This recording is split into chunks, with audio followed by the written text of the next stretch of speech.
Why would a loving God create people with special needs or allow suffering in the world?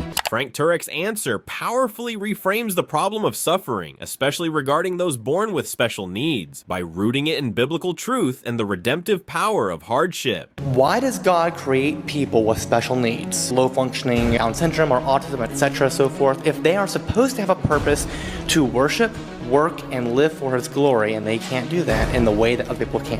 What does Jesus say to the young man who was born blind? It is not his sin or his parents' sin, but rather that the glory of God may be manifested in him. Yeah. It's not just people with special needs, but it's suffering in general. The only completely innocent human being that suffered the greatest, of course, was Jesus, and that suffering was for our ultimate good. In other words, suffering can bring forth good. In 2020, my father was dying. He had something called sundowners. My dad would get up in the middle of the night and wander the house. He'd look at me and he'd say, "Nobody should have to do this for me." And I said, "Dad, you're actually helping me.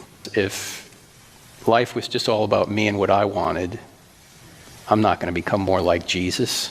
We need difficulty in this life. It's a fallen world, but we need it, and the scriptures talk about it. Paul talks about it building character. James says, "Count it all joy when you fall into various trials."